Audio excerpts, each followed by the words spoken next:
Halo, Assalamualaikum. Perkenalkan, nama kakak Christina Delia, biasa dipanggil Kak Adel. Nah, untuk materi minggu ini yaitu tentang perubahan masyarakat Indonesia pada masa penjajahan dan tumbuhnya semangat kebangsaan. Tapi sebelum kita mulai ke pembahasan, ada baiknya kita berdoa terlebih dahulu menurut kepercayaan dan keyakinan masing-masing. Berdoa dimulai.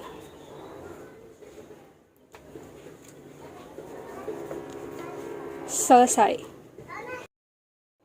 Adapun tujuan pembelajaran kita pada hari ini yaitu untuk mengetahui apa yang melatar belakangi kedatangan bangsa Barat ke Indonesia, mengetahui bagaimana kondisi masyarakat pada masa penjajahan, untuk mengetahui latar belakang tumbuhnya semangat kebangsaan, dan untuk mengetahui perubahan masyarakat pada masa penjajahan. Poin pembelajaran kita pada hari ini, yang pertama, kedatangan bangsa Barat. Mengapa sih mereka datang ke Indonesia, dan bagaimana proses kedatangannya? Yang kedua, kondisi masyarakat masa penjajahan, di mana pada masa penjajahan itu ada yang namanya monopoli perdagangan, kebijakan kerja paksa, dan sistem tata tanam paksa. Kemudian yang ketiga, tumbuhnya semangat kebangsaan. Apa aja sih yang melatar belakangi munculnya nasionalisme? Kemudian ada organisasi pergerakan nasional apa aja? Dan yang terakhir, perubahan masyarakat pada masa penjajahan itu apa aja sih? Latar belakang kedatangan bangsa Barat ke Indonesia disebabkan oleh antara lain jatuhnya Konstantinopel ke tangan Kekaisaran Turki Utsmani, runtuhnya Kekaisaran Romawi, penjelajahan samudra, revolusi industri, dan perang salib. Jatuhnya kota Konstantinopel ke tangan Kekaisaran Turki Utsmani. Konstantinopel merupakan wilayah yang sempat menjadi gerbang masuknya rempah-rempah ke Eropa. Jatuhnya Konstantinopel yang sebelumnya merupakan wilayah kekuasaan Romawi ke tangan Turki Utsmani mengakibatkan sulitnya akses rempah-rempah ke Eropa sehingga mereka mencari rempah-rempah langsung dari sumbernya. Revolusi industri. Berkembangnya revolusi yang diawali dengan penemuan mesin uap dan teknologi baru di Eropa sangat memudahkan bangsa Barat dalam mencapai tujuannya. Penemuan-penemuan dalam bidang transportasi, baik darat maupun laut, tentu saja sangat memudahkan mereka dalam melakukan pelayaran dan perjalanan ke Indonesia. Kemudian runtuhnya Kekaisaran Romawi.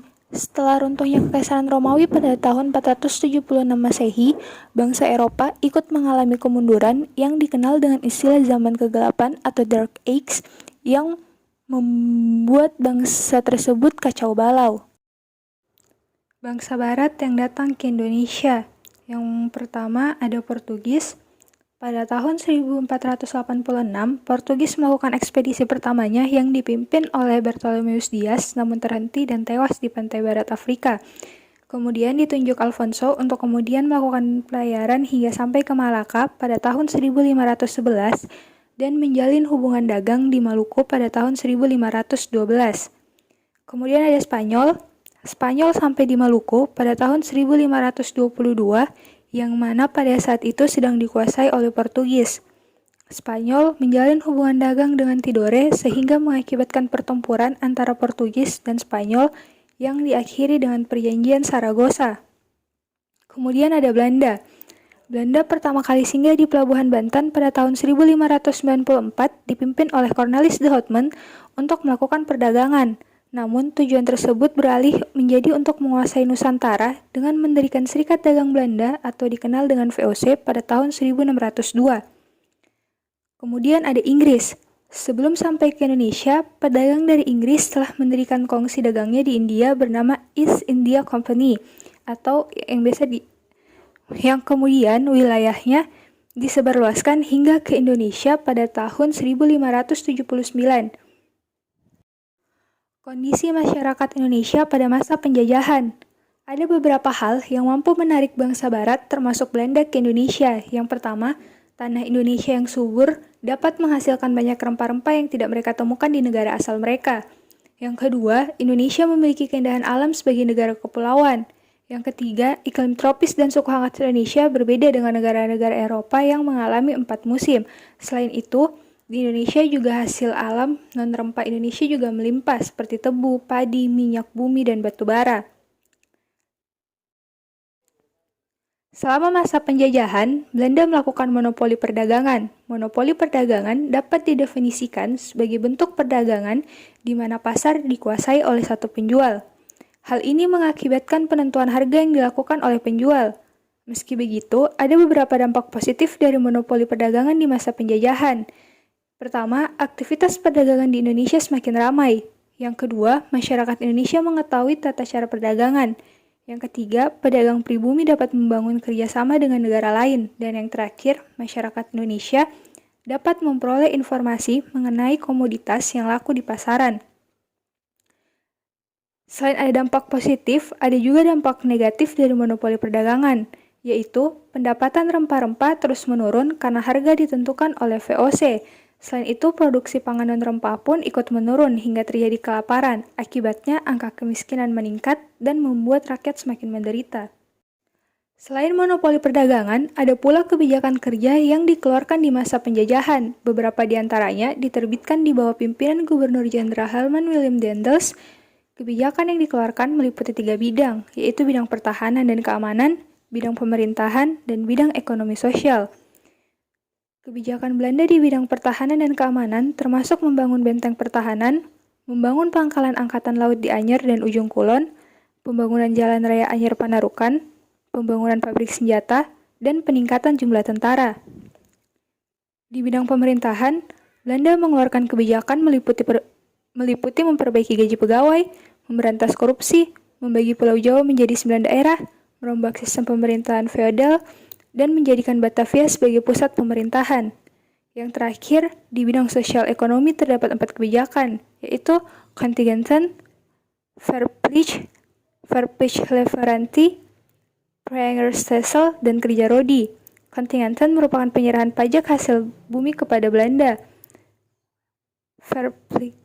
Kemudian ada Verplichtleverantie yang artinya kewajiban rakyat untuk menjual hasil panen kepada Belanda sesuai harga yang ditetapkan. Kemudian ada Vrijheidsstelsel merupakan kewajiban rakyat Priangan untuk menanam kopi. Terakhir, kerja rodi adalah sistem kerja paksa tanpa upah bagi rakyat Indonesia. Selain Daendels, Van den Bosch selaku Gubernur Jenderal Hindia Belanda di Indonesia turut mengeluarkan kebijakan yang merugikan bangsa Indonesia di masa penjajahan, yaitu Kulturstelsel atau tanam paksa di tahun 1830. Sistem tanam paksa mewajibkan rakyat Indonesia untuk menanam tanaman pokok. Tujuan utama tanam paksa adalah untuk mengisi kekosongan kas Belanda, tetapi terdapat berbagai penyimpangan dalam pelaksanaannya. Tanah yang wajib diserahkan seharusnya hanya 1/5, tapi kenyataannya seluruh tanah wajib diserahkan. Tanah yang ditanami tanaman pun tetap dikenakan pajak. Selain itu, rakyat yang tidak memiliki tanah harus bekerja sepanjang tahun. Padahal seharusnya mereka hanya perlu bekerja selama 66 hari dalam setahun. Selain itu, kelebihan hasil panen pun tidak dikembalikan ke rakyat. Terlebih, gagal panen ditanggung sendiri oleh petani. Latar belakang munculnya nasionalisme di Indonesia. Ada 2 faktor yang mengakibatkan munculnya nasionalisme di Indonesia. Yang pertama faktor internal, yang kedua faktor eksternal. Faktor internalnya antara lain, yang pertama, adanya kesulitan hidup, kesengsaraan, dan penderitaan yang sama di seluruh masyarakat Indonesia sehingga muncul rasa nasionalisme untuk sama-sama berjuang. Yang kedua, adanya keinginan bersama-sama memisahkan diri dari imperialisme. Yang ketiga, adanya para kaum muda terpelajar yang berinisiatif dan mampu menggerakkan masyarakat untuk berjuang mewujudkan cita-cita bersama. Yang keempat, adanya rasa kesatuan tempat tinggal dari Sabang sampai Merauke, yaitu sebagai bumi Nusantara. Kemudian, faktor eksternalnya, yang pertama, ada pengaruh paham-paham dari luar. Yang kedua, adanya kekalahan tentara Jepang yang pada saat itu sedang menjajah Indonesia menimbulkan rasa cinta tanah air sehingga memunculkan pergerakan nasional.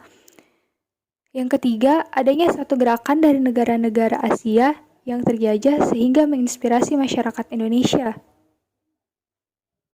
Organisasi-organisasi nasionalisme di Indonesia. Ada beberapa organisasi kebangsaan di Indonesia. Yang pertama ada Budi Utomo, yang kedua ada Serikat Islam, yang ketiga ada Indis Party, yang keempat ada Muhammadiyah, yang kelima ada Perhimpunan Indonesia, dan yang terakhir ada Partai Nasional Indonesia. Perubahan masyarakat Indonesia pada masa penjajahan. Ada 7 perubahan masyarakat Indonesia yang dirasakan akibat terjadinya kolonialisme dan imperialisme. Di antaranya, yang pertama, perluasan dalam penggunaan lahan. Yang kedua, mengenal tanaman baru. Yang ketiga, persabaran penduduk dan urbanisasi.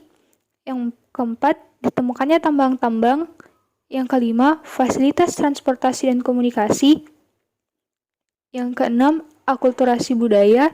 Dan yang ketujuh, perubahan politik.